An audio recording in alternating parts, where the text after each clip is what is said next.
Tuhan, shalom. Kita bersyukur kita pada pagi ini boleh berkumpul kembali di rumah Tuhan untuk kita boleh memuji dan memuliakan nama Tuhan. Kita bersyukur atas kebaikan Tuhan dalam kehidupan kita, dan terlebih kita boleh melewati dan akan mengakhiri bulan Maret tahun 2021 dengan pertolongan daripada Tuhan. Kita akan belajar sebuah kebenaran firman Tuhan yang saya ambil dari Injil Lukas pasal 5 ayat yang ke-38. Injil Lukas pasal yang ke-5 ayat yang ke-38 yang dikatakan demikian firman Tuhan, tetapi anggur yang baru harus disimpan dalam kantong yang baru pula. Untuk lebih lengkapnya saya baca mulai ayat yang 36 sampai dengan 39. Demikian firman Tuhan.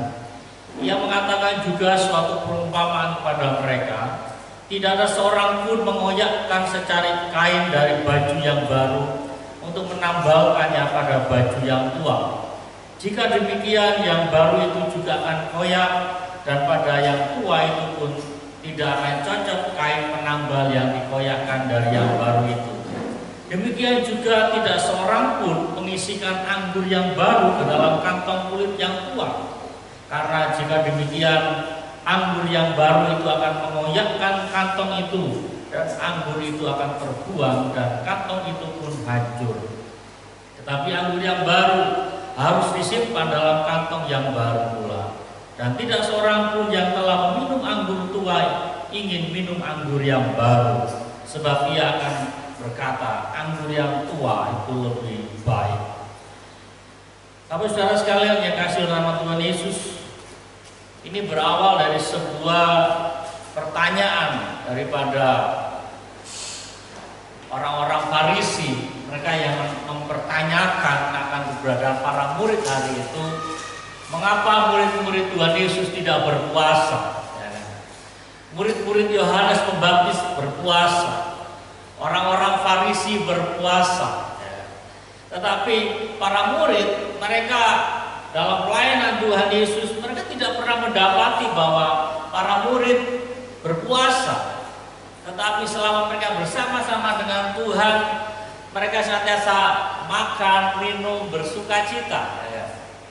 Dan hal itu dijawab oleh Tuhan bahwa tidak mungkin para pengiring atau teman-teman mempelai akan berpuasa selama mempelai itu ada bersama-sama dengan mereka. Tapi saudara sekalian, dan Tuhan katakan nanti di saatnya bahwa pada saat mempelai itu diangkat daripada teman-temannya itu para murid, dikatakan mereka akan berpuasa juga. Nah, tapi saudara sekalian, hal ini memberitahukan pada kita secara sederhana bahwa kita orang percaya juga ada saatnya harus berpuasa, ya. Harus berpuasa, ada saat-saat tertentu. Tetapi itu bukan sebuah kewajiban, ya kan, yang bersifat agamawi, tetapi disesuaikan dengan kebutuhan kita. Dan Tuhan Yesus beberapa kali mengajarkan pada kita pada saat Tuhan Yesus berhadapan dengan orang yang sakit ayan dan orang itu dikuasai roh jahat. Yesus katakan bahwa jenis ini tidak bisa diusir hanya dengan doa, tetapi juga disertai dengan doa dan puasa. Artinya di dalam kekristenan juga kita melakukan namanya puasa, juga disertai dengan doa. Tetapi hari ini kita tidak membahas tentang doa puasa, tetapi kita bahas tentang ayat 38 tadi, tentang anggur yang baru harus disimpan dalam kantong yang baru pula. Kita menggarisbawahi satu kata yang Tuhan tekankan, yaitu kata harus. Dikatakan tetapi anggur yang baru harus, artinya ini sesuatu yang wajib dilakukan.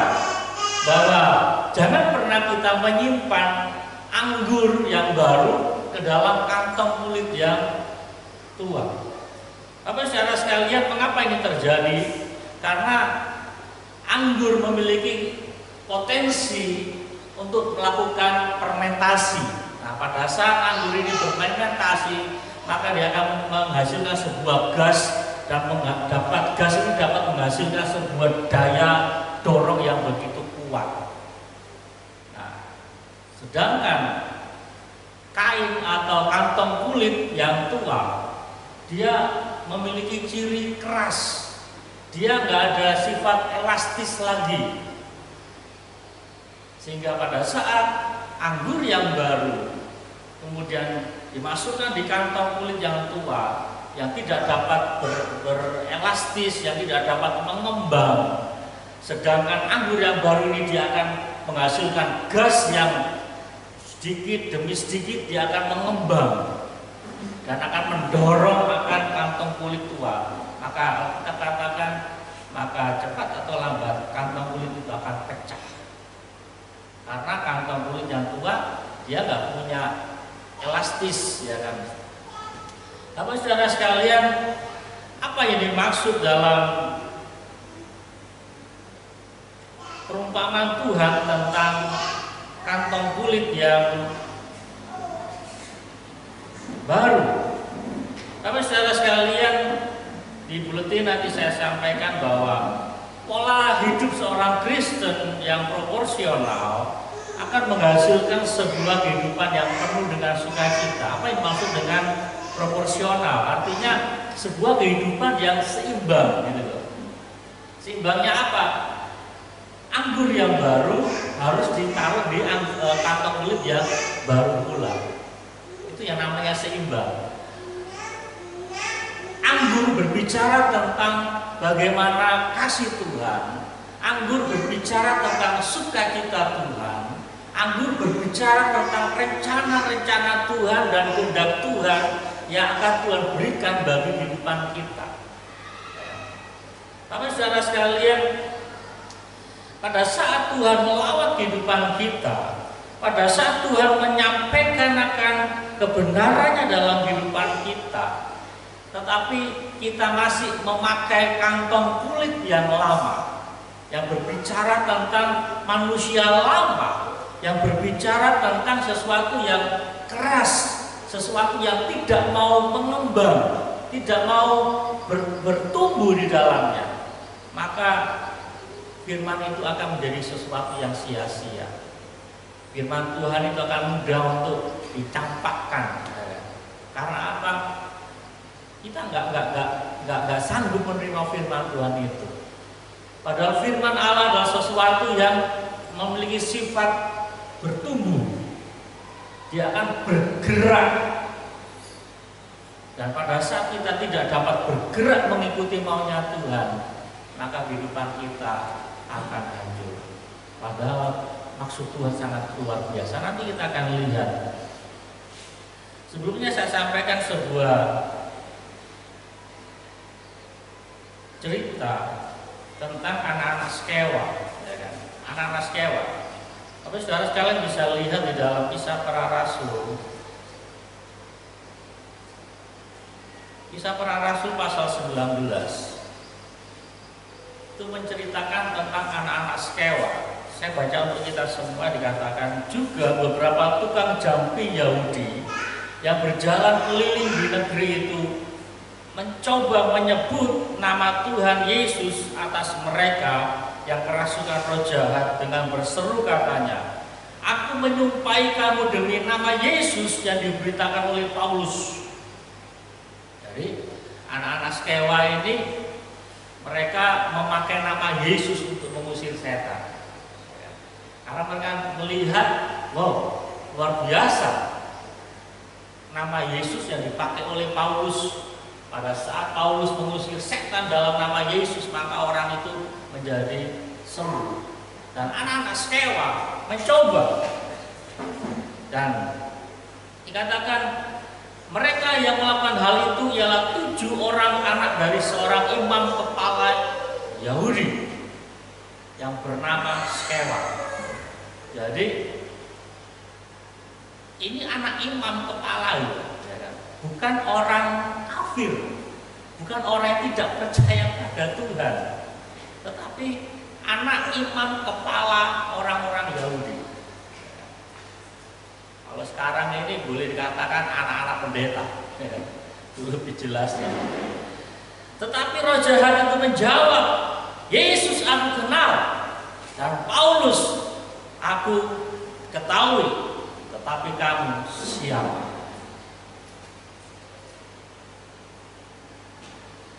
Apa saudara sekalian, apa yang terjadi selanjutnya dengan anak-anak Skewa ini? Dan dikatakan, dan orang yang dirasuk roh jahat itu menerpa mereka dan menggagai mereka semua dan mengalahkannya, sehingga mereka lari dari rumah orang itu dengan telanjang dan luka-luka. Hal itu diketahui oleh seluruh penduduk Efesus, baik orang Yahudi maupun orang Yunani. Maka ketakutanlah mereka semua dan makin masyhurlah nama Tuhan Yesus. Banyak di antara mereka yang telah menjadi percaya datang dan mengaku di muka umum bahwa mereka pernah turut melakukan perbuatan-perbuatan seperti itu. Banyak juga di antara mereka yang pernah melakukan sihir, mengumpulkan kitab-kitabnya lalu membakarnya di depan mata semua orang. Nilai kitab-kitab itu ditaksir 50.000 uang perak. Dengan jalan ini makin tersiarlah firman Tuhan dan makin berkuasa. Tapi saudara sekalian, cerita ini memberitakan pada kita bahwa Yesus Allah yang berkuasa, tetapi tidak serta-merta nama yang berkuasa itu dipakai sembarangan.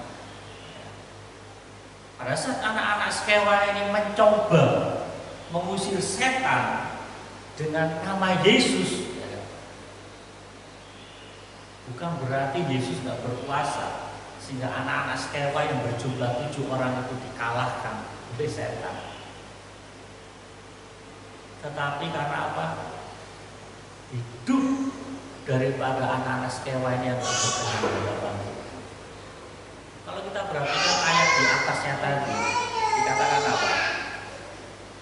Juga beberapa tukang jampi Yahudi.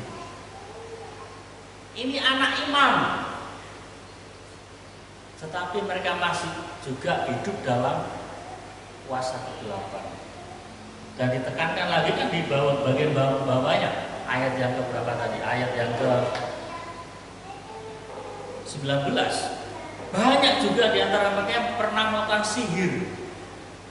Artinya apa yang dilakukan anak-anak Skewa, yang notabene mereka adalah anak imam kepala orang Yahudi, juga dilakukan oleh orang-orang kebanyakan hari itu. Orang-orang Yahudi juga melakukan sihir. Orang-orang Yahudi juga melakukan perdukunan. Sehingga pada saat mereka melihat anak-anak Skewa yang adalah tukang-tukang jampi, meskipun mereka anak imam, akhirnya membuat orang-orang yang biasa melakukan perdukunan juga mereka bertobat. Oh, ini gak sembarangan nama Yesus. Nah, tapi saudara sekalian kasih nama Tuhan Yesus, contoh ini memberitahukan pada kita bahwa hendaknya kita yang telah percaya pada Tuhan, jangan sampai kita mengalami namanya sebuah kehancuran. Pada saat Tuhan berkuasa atas kehidupan kita, pada saat Tuhan menyampaikan akan rencananya, kehendaknya yang besar dalam kehidupan kita, jangan sampai kita dikalahkan oleh kuasa Tuhan. Jangan sampai kita tidak menikmati yang menjadi rencananya Tuhan yang besar dan indah luar biasa dalam kehidupan kita. Bukan rencana Tuhan yang tidak baik, tetapi kita nggak siap. Mengapa? Kita masih seperti kantong kulit yang lama. Kita nggak mau mengembangkan diri. Kita tidak elastis, ya kan? Kita tidak mau berubah. Nah, kita akan masuk beberapa poin yang perlu saya sampaikan pada kita. Bagaimana kita dapat mempersiapkan diri? Lebih tepatnya bagaimana saudara-saudara bisa menerima semua rencana Tuhan dan kita dapat menggenapi akan rencana Tuhan, dan Tuhan memakai kehidupan kita dan kita terus berjalan di dalam rencana Tuhan tanpa kita mengalami kehancuran. Jangan kita pernah coba-coba mengatakan aku ada di dalam Tuhan pada hidup kita di luar Tuhan. Contoh anak-anak Skewa cukup jelas, ya. Mereka mencoba pakai nama Yesus yang berkuasa, tapi hidupnya masih penuh dengan perdukunan, masih hidup dengan segala macam sihir.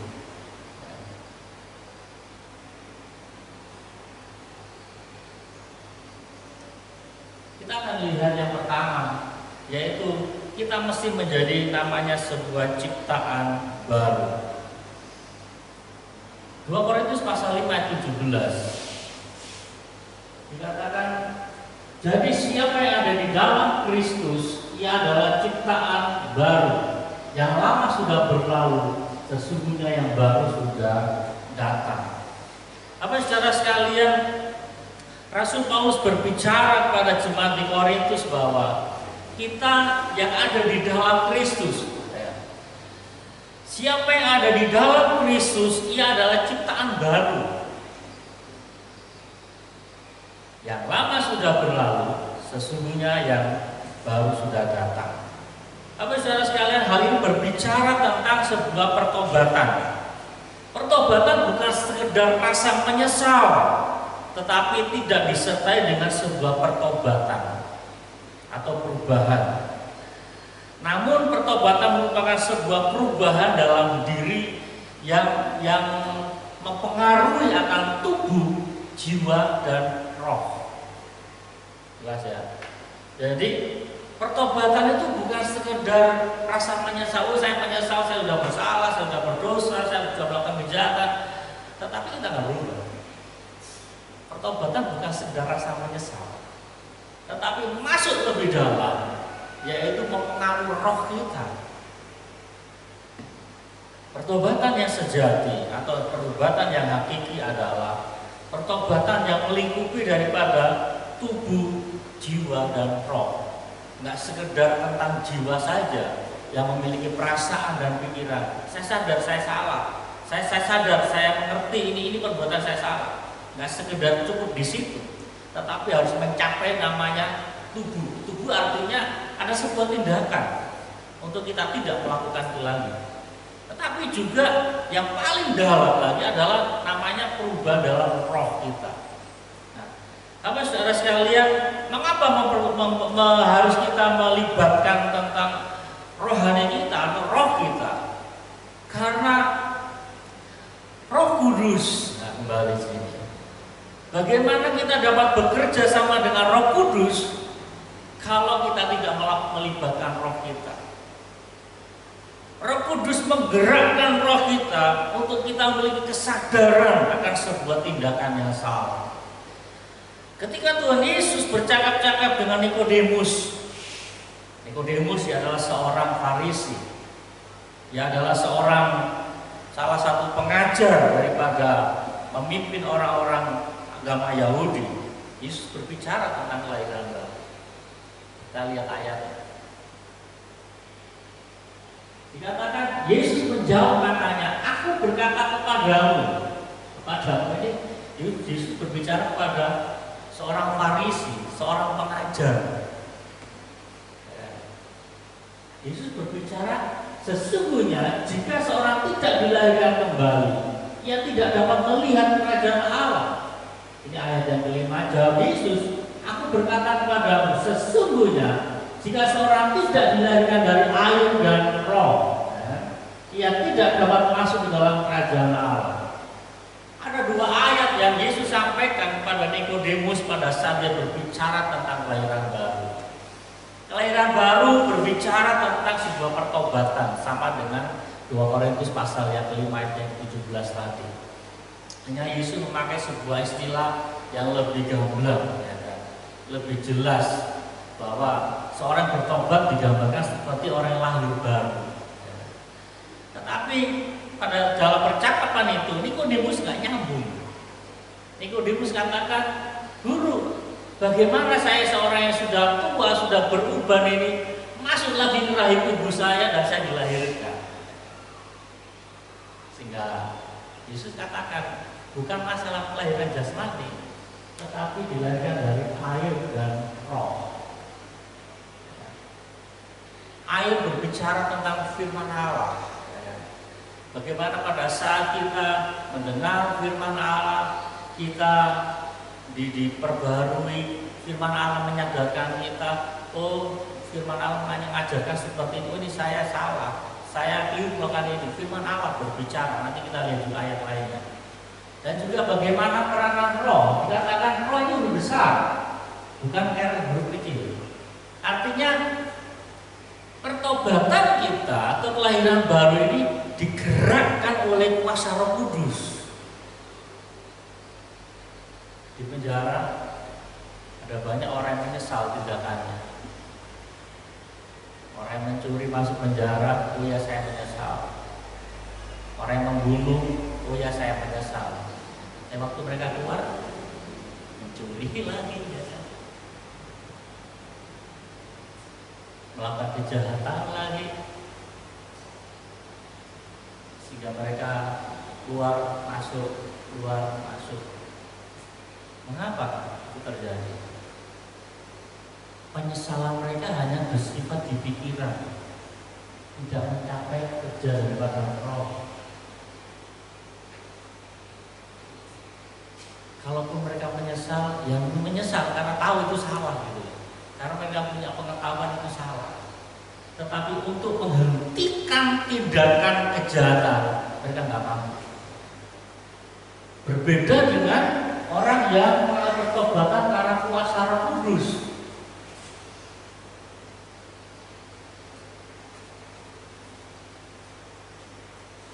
Berarti saya menuliskan seperti ini.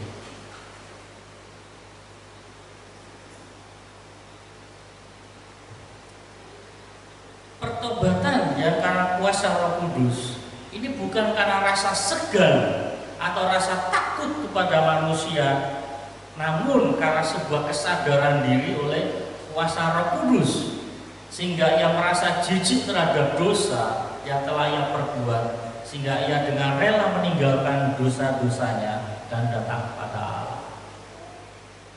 Ada banyak orang-orang yang katanya saya bertobat, saya menyesal, itu karena rasa sungkan, karena rasa nggak enak dengan sesamanya, ataupun dalam keluarga, ini karena takut sama istrinya, ya kan.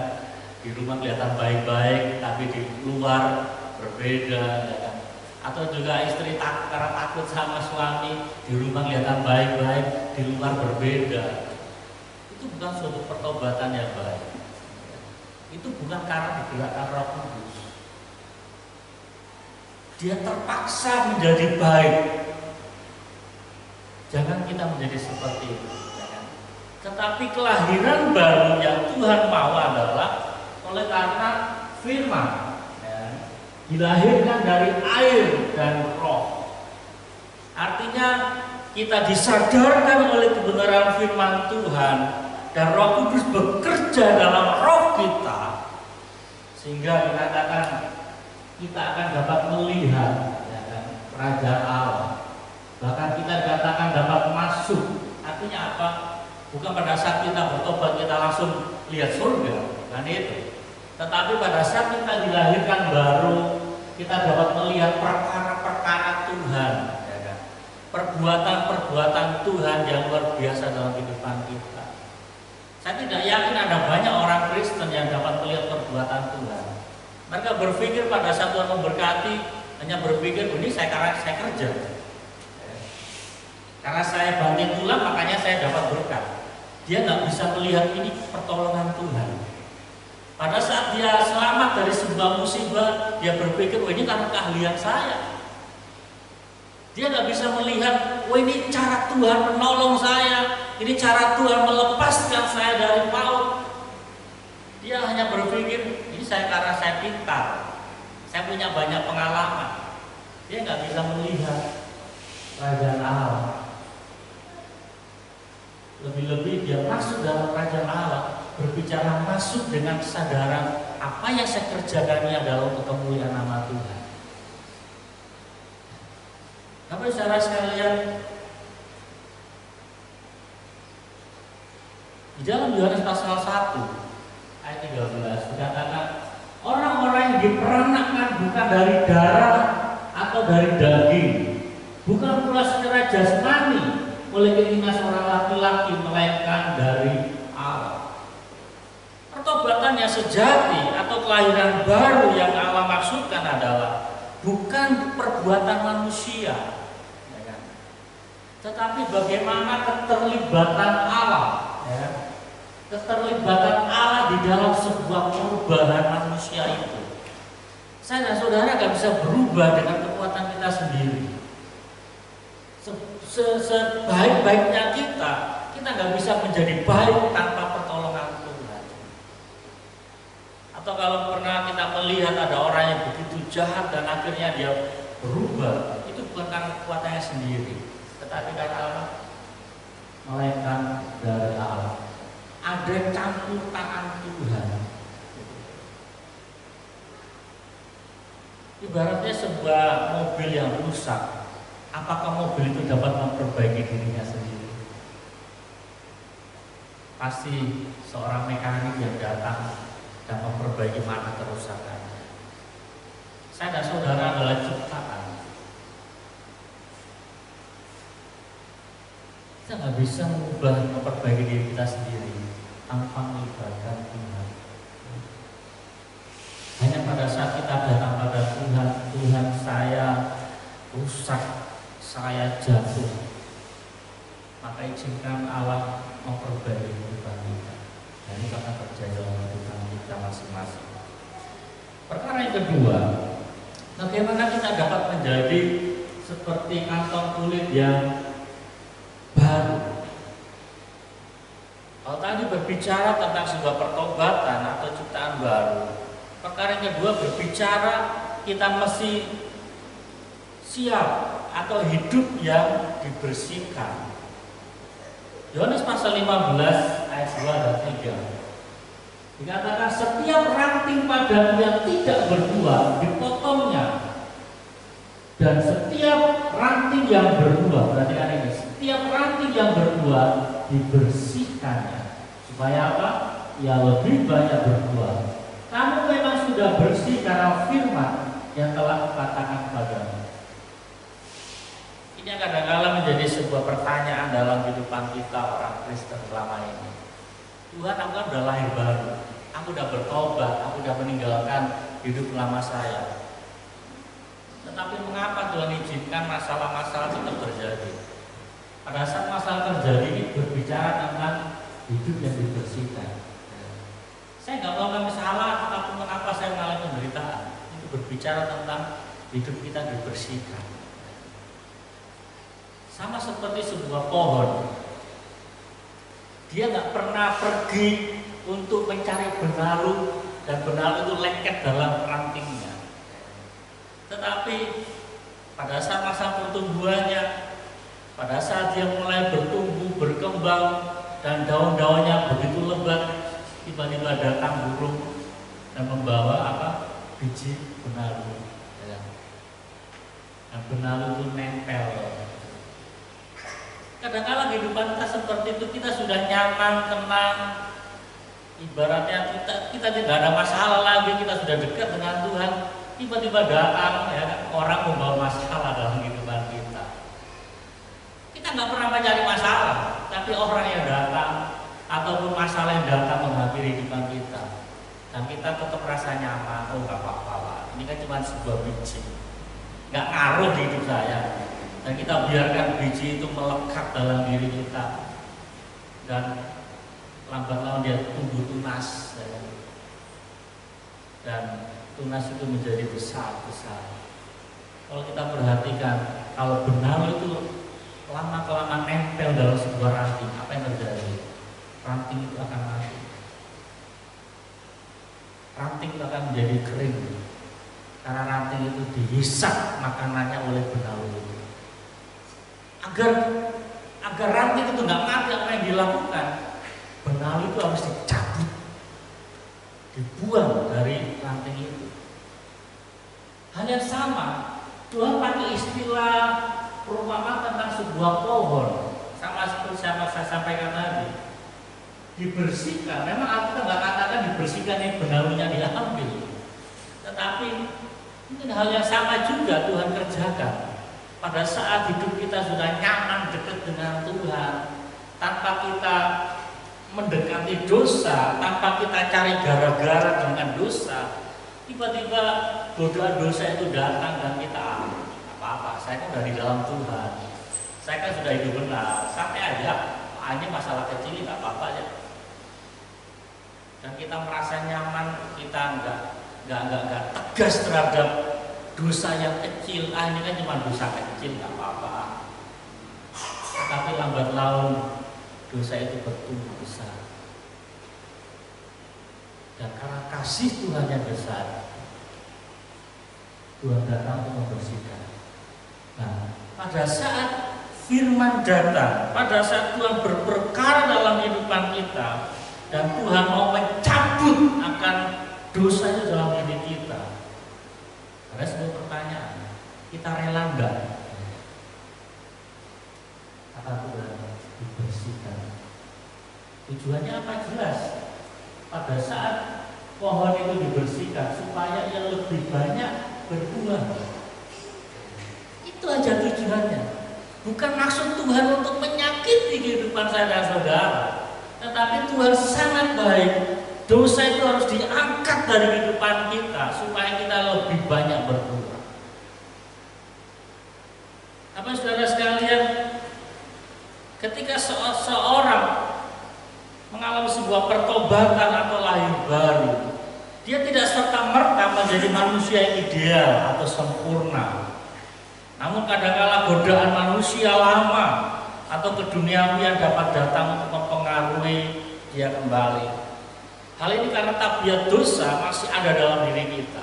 Bisa sampaikan bahwa pada saat kita sudah bertobat, kita percaya pada Tuhan, kita nggak serta-merta sempurna. Kita nggak langsung sempurna, tapi kadang-kala masih ada bibit-bibit dosa yang kecil, ya kan? Ada potensi kita jatuh dalam dosa itu masih ada. Dan pada saat datang godaan dari si jahat, kadang-kala kita jatuh. Tapi saudara sekalian, lalu apa yang membedakan? Lalu apa yang membedakan antara hidup kita sebelum percaya pada Tuhan, sebelum kita bertobat, sebelum kita lahir baru, dengan sesudah kita lahir baru? Toh kita masih bisa kalah terhadap dosa. Perbedaannya jelas adalah sebelum kita percaya pada Tuhan, sebelum kita mengalami proses kelahiran baru, kita sangat mudah untuk ditarik dalam dosa. Di dalam diri kita tidak ada perlawanan terhadap dosa. Orang-orang yang belum percaya pada Tuhan, mereka sangat-sangat mudah untuk melakukan dosa. Tetapi pada saat kita sudah percaya pada Tuhan, kita mesti jujur. Pada saat kita akan melakukan dosa, ada suara Roh Kudus berbicara. Roh Kudus mengingatkan kita, jangan, itu dosa. Itu tidak menyenangkan hati Tuhan. Hanya karena ada pengaruh dosa, kita anggap enteng, kan ini masalah kecil aja, kan nggak apa-apa ya. Kan ini dosa kecil. Tetapi Tuhan izinkan itu dibersihkan. Jangan sampai itu membawa kebinasaan dalam kehidupan kita. Pertolongan Tuhan itu tetap nyata dalam kehidupan kita. Nah, oleh karena itu, proses pembersihan dari manusia lama masih harus dikerjakan dalam kehidupan saya dan saudara. Harus masih dikerjakan.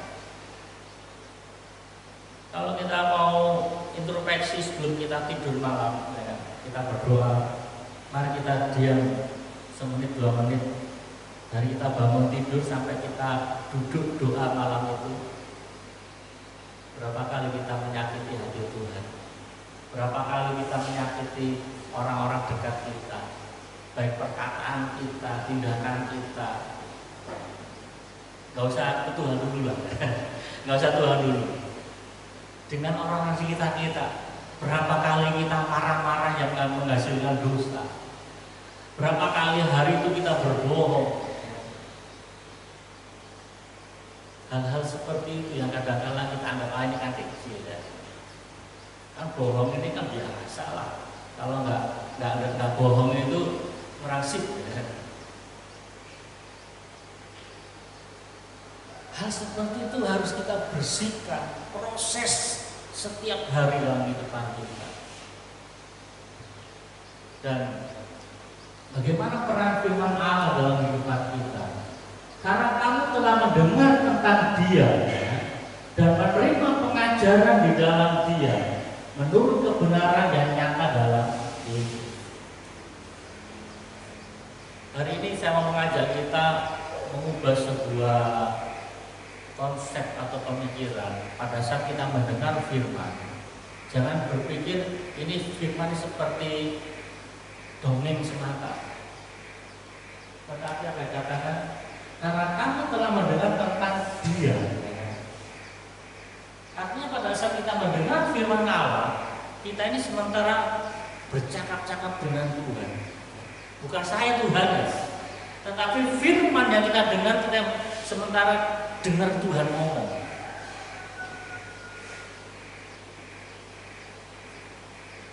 Maka kita akan mengalami sesuatu yang berbeda. Bagaimana kita merespon firman Allah? Ada banyak orang-orang sudah ribuan kali mendengar khotbah, ribuan kali membaca firman Tuhan mungkin, tetapi kok nggak pernah berubah? Karena cara pandangnya terhadap firman, cara pandangnya, sikap hatinya terhadap firman Allah biasa. Tidak menganggap firman Allah adalah sesuatu yang berkuasa untuk mengubah kehidupannya. Ayat yang 23, tujuannya apa? Supaya, kan ada tujuannya, supaya kamu dibaharui dalam roh dan pikiran. Saya agak keliru menulis dalam kalimat ini pakai huruf besar semua. Kalau kita lihat di dalam Alkitab kita, roh yang dimaksud ini bukan huruf besar, tapi huruf kecil. Artinya roh kita. Jadi saya keliru menulis dengan semua huruf besar, jadi tidak ada perbedaan. Ini bukan roh huruf besar, artinya bukan Roh Kudus, tapi roh kita, roh manusia. Jadi pada saat kita mendengar firman Allah, kita menerima pengajaran daripada Tuhan, tujuannya jelas untuk memperbarui roh kita dan mempengaruhi akan pikiran kita. Mengapa disampaikan perubahan atau pembaruan mencapai 2 poin, yaitu roh dan pikiran?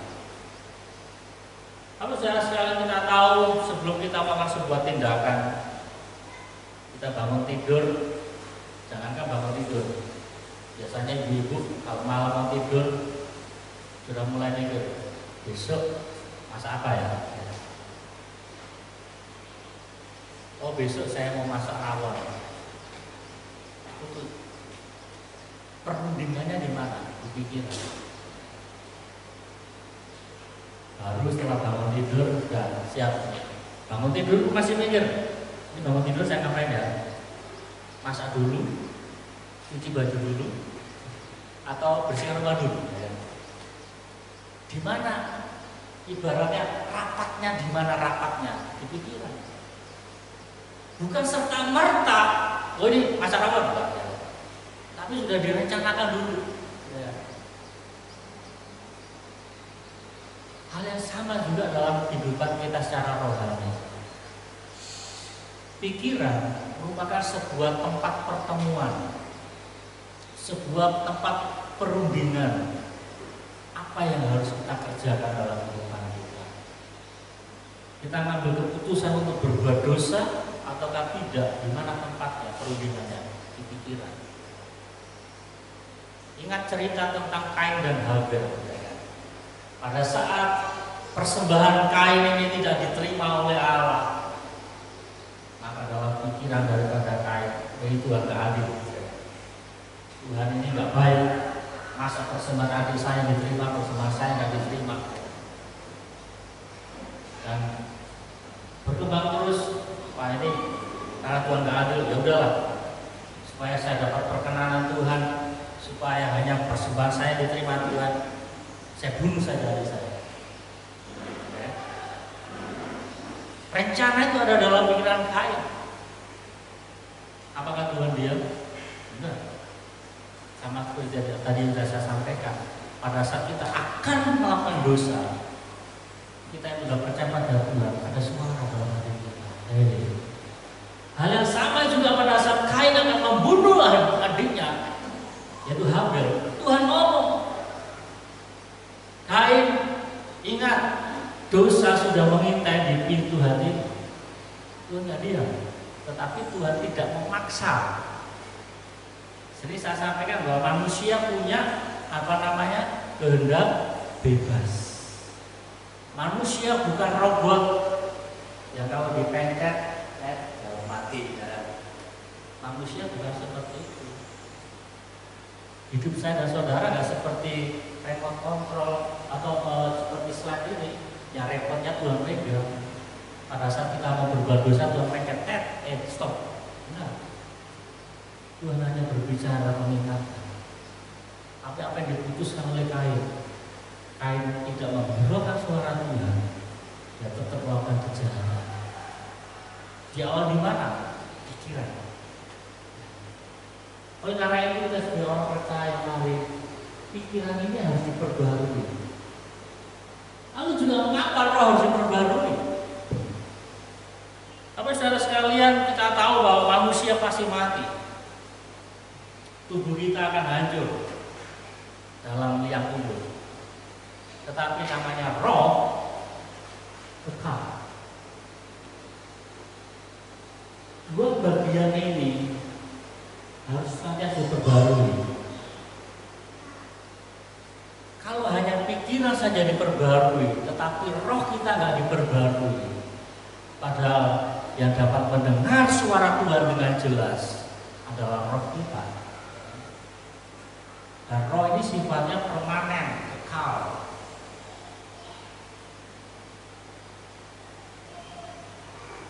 Bapak saudara sekalian, hal-hal rohani mesti dibangun dari roh. Pada saat rohani kita bertumbuh, roh kita ini semakin peka dengan pimpinan Tuhan, suara Tuhan, maka roh akan berbicara juga untuk menguatkan pikiran apa yang kita tahu. Saya katakan seperti ini, saya pelansir. Pikiran dapat mengetahui sesuatu dari apa yang dibaca dan didengar. Orang pintar itu karena pikiran. Tetapi pikiran kita ini ada keterbatasan. Ada hal-hal yang belum kita tahu, yang belum pernah kita pelajari. Bagaimana kita bisa menjalani hidup kita kalau kita nggak tahu apa yang kita pelajari? Kepekaan kita. Kepekaan kita. Tapi saudara sekalian bisa lihat ada banyak contoh-contoh di Alkitab bagaimana peranan daripada roh kita. Suatu saat Paulus akan melakukan sebuah perjalanan penginjilan dan datanglah suara Roh Kudus, jangan kamu menginjil Asia.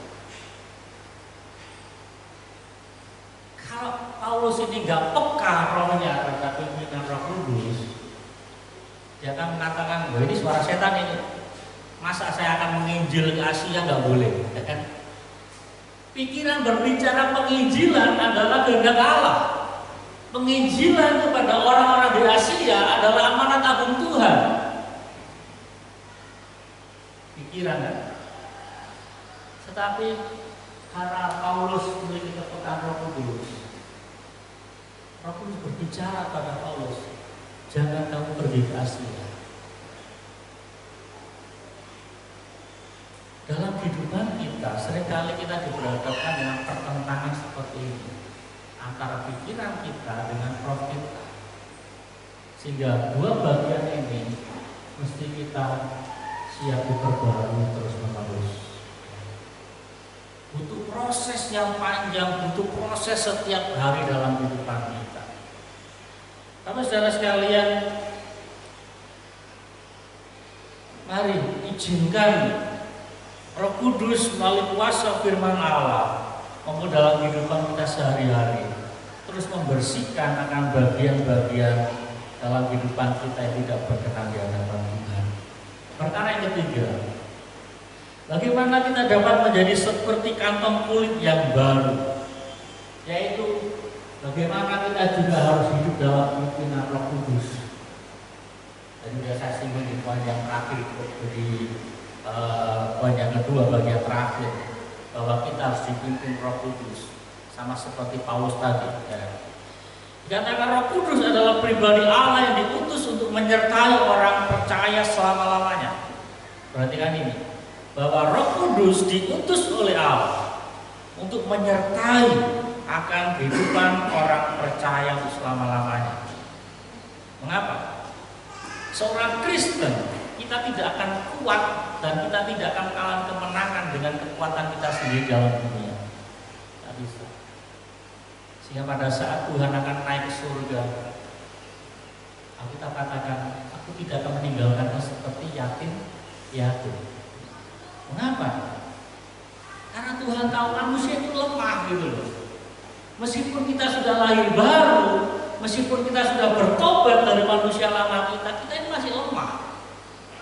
Kita butuh seorang penolong yang tidak terbatas.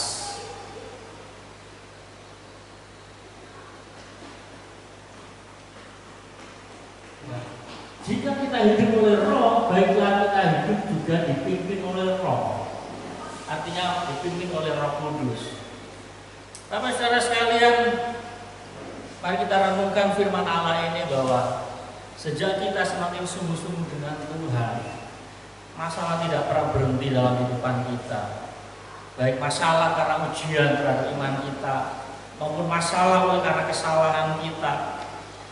Tetapi dengan pimpinan Roh Kudus akan menolong saya dan saudara untuk kita diingatkan akan setiap dosa yang akan kita lakukan sehingga kita stop untuk melakukan dosa.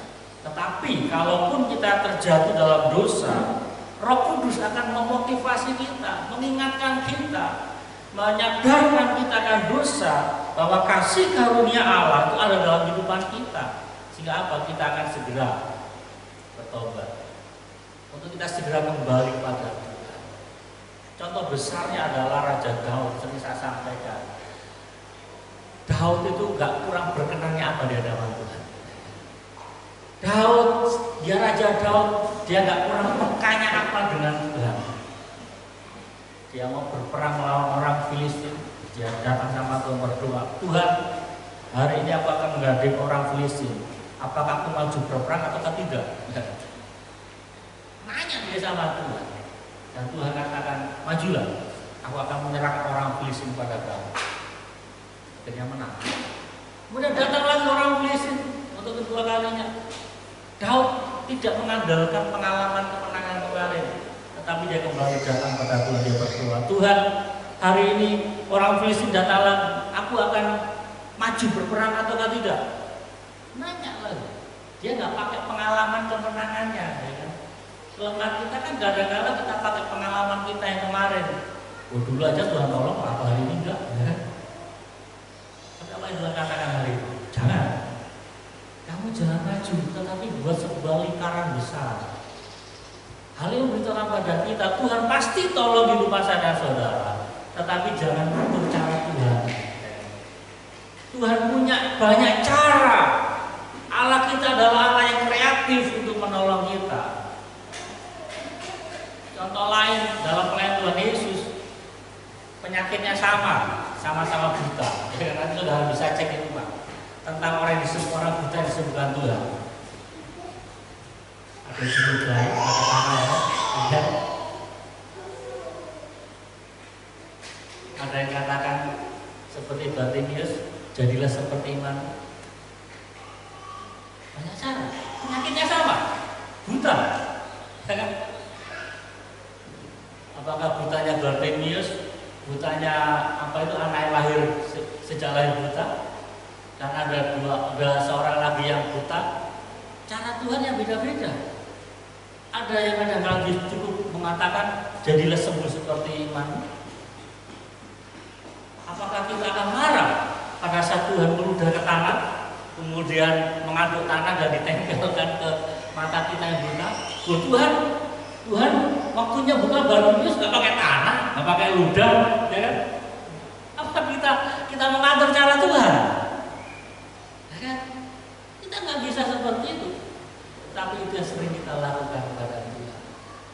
Kita minta tolong pada Tuhan, tapi kita mengatur Tuhan. Izinkan Tuhan mengatur caranya dalam kehidupan kita. Intinya adalah Tuhan tolong kita gitu. Mau cara, mau teknik apa yang Tuhan pakai, Dia adalah kreator, Dia adalah Allah yang kreatif. Izinkan Roh Kudus memimpin kehidupan kita gitu. Kembali kepada Paulus tadi, penginjilan baik, tetapi ikuti pimpinan Roh Kudus gitu. Jangan hanya pakai ini, maka Tuhan dulu ngomong gini, suruh menginjil, tapi sekarang kok nggak boleh. Ikuti pimpinan Roh Kudus. Mari kita belajar. Saya juga terus belajar hidup yang dipimpin Roh Kudus. Tapi secara sekalian, kita manusia yang lemah, kita perlu pimpinan dan kekuatan daripada Roh Kudus. Jadi dengan menyadari betapa lemahnya keberadaan manusia, meskipun ia sudah lahir baru dan telah memiliki hak sebagai warga kerajaan Allah, kita masih memerlukan pimpinan Roh Kudus. Sehingga Yesus katakan, aku meminta kepada Bapa dan Ia akan memberikan kepada seorang penolong. Perhatikan kata-kata penolong. Artinya kalau kita mau ditolong ya Roh Kudus kerjakan. Kalau kita datang kepada Tuhan, Tuhan tolong aku, maka Roh Kudus akan menolong kita. Tetapi perhatikan, pada saat Roh Kudus masuk dalam kehidupan kita, menuntun kehidupan kita, kita harus nurut. Jangan kita minta ditolong Tuhan, tapi kita yang ngatur Roh Kudus. Orang bilang main kesaknya, ya kan? Ini yang ditolong siapa, yang menolong siapa nanti? Ya. Dia sebagai penolong, supaya yang menyertai kamu selama-lamanya, yaitu Roh kebenaran. Dunia tidak dapat menerima Dia, sebab dunia tidak melihat Dia dan tidak mengenal Dia. Tetapi kamu mengenal Dia, sebab Ia menyertai kamu dan akan diam di dalam kamu. Oh, keren saudara. Hanya di dalam iman Kristen yang mengatakan Allah diam di dalam diri manusia. Yang lainnya Allahnya itu jauh banget. Tetapi dalam iman Kristen, ya, jelas katakan dan akan diam di dalam kamu. Kamu itu orang percaya, saya dan saudara. Hanya dalam iman Kristen dikatakan Allah tinggal di dalam. Kok bisa? Mengapa tidak? Allah itu roh, dan kita punya roh, cocok gitu loh. Bisa masuk satu kesatuan. Kalau setan saja bisa masuk dalam tubuh manusia, mengapa Allah nggak bisa masuk dalam tubuh manusia? Ya? Logikanya kan gitu. Cerita tentang orang gila di Gerasa, berapa ribu? Alkitab memakai kata legion. Legion adalah pasukan yang di atas 2000. Artinya 2000 roh jahat masuk dalam satu tubuh manusia. Bisa. Lalu mengapa Allah nggak bisa masuk dalam tubuh manusia? Sesuatu yang sangat mudah.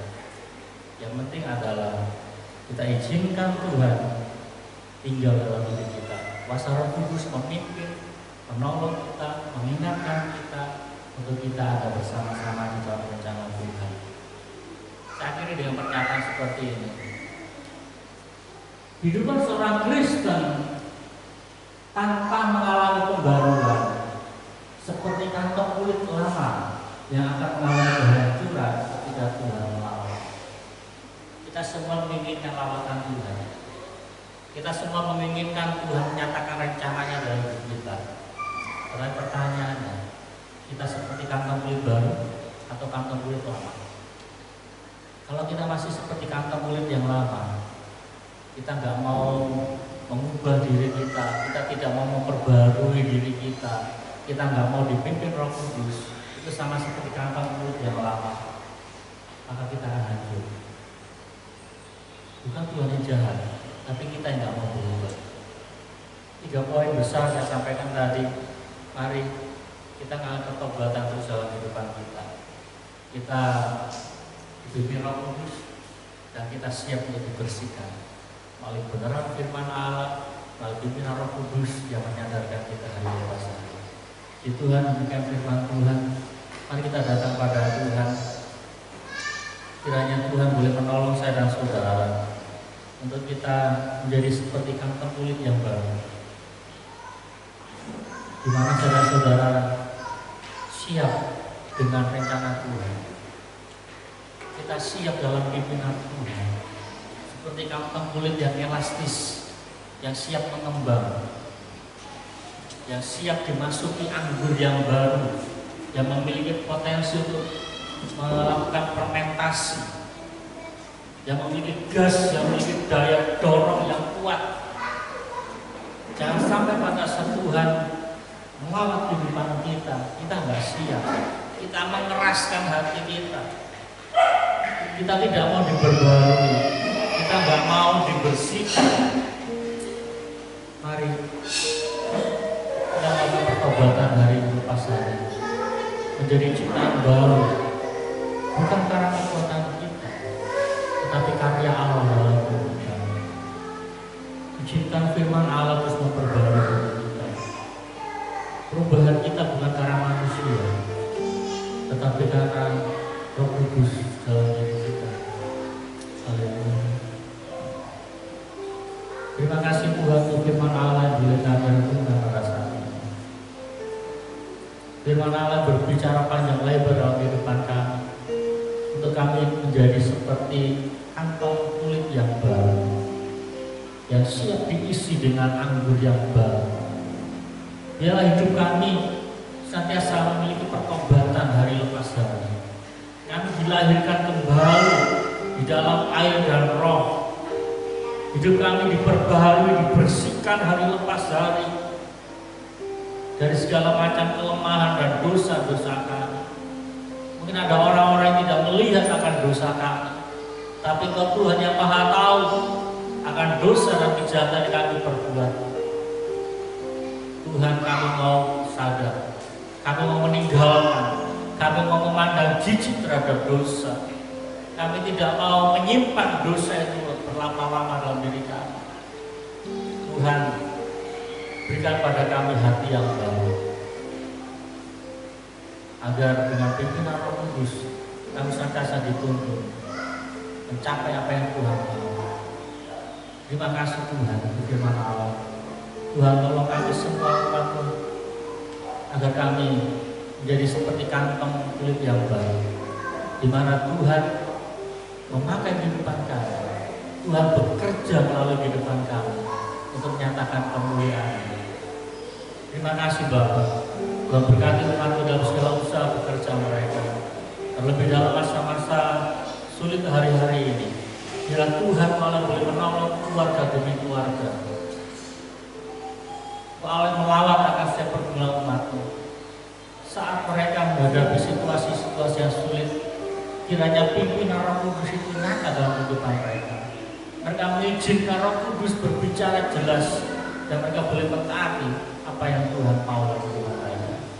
Berkati Tuhan akan sidang jemaat.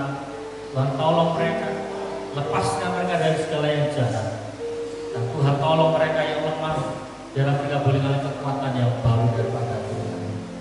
Mereka yang sakit secara jasmani, kiranya Allah boleh melawat menyembuhkan mereka. Biarlah kuasa Allah nyata dalam mereka. Terima kasih Bapa. Ya Tuhan, Engkau Allah boleh menolong, memberkati akan umat-Mu. Biarlah kasih setia Allah Tuhan nyatakan bagi umat-Mu. Terima kasih Bapak, Tuhan berkati akan kota kami juga, Muara Dewi, Tuhan tolong. Dalam masa pandemi yang masih berjalan sampai hari ini, Tuhan tolong. Biarlah kesadaran masyarakat dalam menjaga protokol kesehatan, di dalam menjaga diri mereka. Tuhan tolong mereka. Tuhan tolong kota kami. Tuhan tolong akan para pemimpin. Tuhan tolong akan setiap aparat keamanan. Tuhan tolong setiap tenaga-tenaga medis. Kami bersyukur kalau vaksinasi tahap kedua sudah mulai berjalan. Tuhan tolong. Dan Tuhan juga berkati akan rencana vaksinasi tahap ketiga, agar lebih banyak lagi orang-orang yang memiliki imunitas dalam tubuh mereka. Karena ada banyak orang-orang yang disembuhkan oleh karena pertolongan Tuhan juga. Terima kasih Bapak, Tuhan pimpin, Tuhan tolong, nyatakan kemurahan atas kehidupan bangsa dan negara kami. Ini Tuhan ucapan syukur kami yang disempurnakan dengan doa itu mengajarkan atas setiap orang-orang percaya. Kalau kami di surga, kuduslah namamu, datanglah kerajaan, jadilah kehendak-Mu di bumi seperti di surga. Berikanlah kami pada hari ini makanan kami secukupnya, dan ampunilah kami akan kesalahan kami, seperti kami juga mengampuni orang yang bersalah pada kami. Dan jangan membawakan dalam pencobaan, tapi lepaslah kami daripada jahat, karena Engkau yang punya kerajaan dan kuasa dan kemuliaan sampai selama-lamanya. Amin. Mari kita sekalian kita jemaat Tuhan berkala tubuh dan malam berkata Tuhan Yesus. Kasih karunia dan damai sejahtera serta sukacita berasal dari surga, serta kekuatan kuasa ilahi dari Tuhan kita Yesus Kristus, serta penghiburan kasih yang kekal. Terimalah berkat Tuhan ini hanya di dalam nama Allah Bapa, dan di dalam nama Anak, dan di dalam nama Roh Kudus dari pagi ini sampai Tuhan Yesus datang kedua kalinya. Bapa, terima kasih.